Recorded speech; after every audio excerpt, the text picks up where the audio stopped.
আসসালামু আলাইকুম প্রিয় মালয়েশিয়া প্রবাসী বাংলাদেশি ভাইরা অবশেষে দীর্ঘ প্রতীক্ষার পর মালয়েশিয়ার কলিং ভিসা পুনরায় চালুর ঘোষণা এসেছে যা বাংলাদেশের শ্রমবাজারের জন্য এক নতুন সম্ভাবনার দ্বার উন্মোচন করেছে প্রবাসী কল্যাণ ও বৈদেশিক কর্মসংস্থান মন্ত্রীর সাম্প্রতিক বক্তব্যে জানা গেছে চলতি বছরের জুন মাসের আগেই বাংলাদেশ থেকে নতুন করে কর্মী পাঠানোর পরিকল্পনা নেওয়া হয়েছে এই ঘোষণা দেশের লাখো কর্মপ্রত্যাশী মানুষের মাঝে আশার সঞ্চার করেছে গত কয়েক বছর ধরে বিভিন্ন জটিলতা প্রশাসনিক সীমাবদ্ধতা এবং দ্বিপাক্ষিক সমঝোতার অভাবে মালয়েশিয়ার শ্রমবাজারে বাংলাদেশি কর্মী নিয়োগ কার্যত বন্ধ ছিল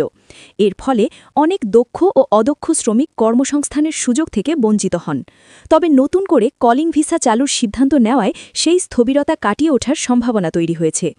মন্ত্রী জানান বাংলাদেশ সরকার ইতোমধ্যে মালয়েশিয়ার সংশ্লিষ্ট কর্তৃপক্ষের সঙ্গে একাধিক বৈঠক করেছে এবং কর্মী পাঠানোর প্রক্রিয়াকে আরও স্বচ্ছ দ্রুত ও জবাবদিহিমূলক করার উদ্যোগ নেওয়া হয়েছে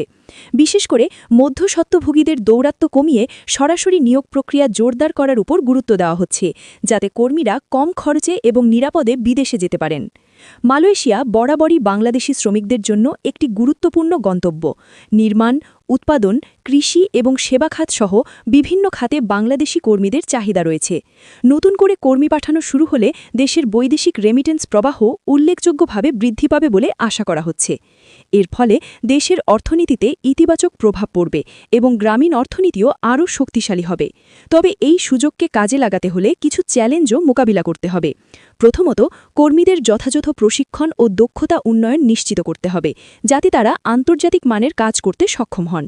দ্বিতীয়ত ভিসা প্রক্রিয়ায় কোনো ধরনের অনিয়ম বা দুর্নীতি যাতে না ঘটে সে বিষয়ে কঠোর নজরদারি প্রয়োজন তৃতীয়ত বিদেশে কর্মরত শ্রমিকদের অধিকার ও নিরাপত্তা নিশ্চিত করতে দ্বিপাক্ষিক চুক্তির কার্যকর বাস্তবায়ন জরুরি এছাড়া কর্মীদের সচেতনতা বৃদ্ধি করাও অত্যন্ত গুরুত্বপূর্ণ অনেক সময় ভুল তথ্য বা প্রতারণার শিকার হয়ে কর্মীরা ক্ষতিগ্রস্ত হন তাই সরকার ও সংশ্লিষ্ট সংস্থাগুলোর উচিত সঠিক তথ্য প্রচার করা এবং অনুমোদিত রিক্রুটিং এজেন্সির মাধ্যমে কর্মী পাঠানো নিশ্চিত করা মন্ত্রী আরও উল্লেখ করেন সরকার চায় এই প্রক্রিয়াটি দীর্ঘমেয়াদে টেকসই হোক এজন্য একটি সুসংগঠিত ও প্রযুক্তি নির্ভর ব্যবস্থাপনা গড়ে তোলার পরিকল্পনা রয়েছে যেখানে কর্মীদের নিবন্ধন নির্বাচন এবং প্রেরণ সবকিছুই ডিজিটাল প্ল্যাটফর্মের মাধ্যমে সম্পন্ন করা হবে এতে স্বচ্ছতা বাড়বে এবং দুর্নীতির সুযোগ কমে আসবে সব মিলিয়ে মালয়েশিয়ার কলিং ভিসা পুনরায় চালু হওয়া বাংলাদেশের জন্য একটি বড় সুযোগ সঠিক পরিকল্পনা দক্ষ ব্যবস্থাপনা এবং কঠোর নজরদারির মাধ্যমে এই সুযোগকে কাজে লাগানো গেলে দেশের বেকারত্ব কমবে রেমিটেন্স বাড়বে এবং সামগ্রিক অর্থনৈতিক উন্নয়ন ত্বরান্বিত হবে এখন প্রয়োজন সঠিক বাস্তবায়ন এবং সকল পক্ষের সমন্বিত প্রচেষ্টা যাতে এই উদ্যোগটি সফলতার মুখ দেখে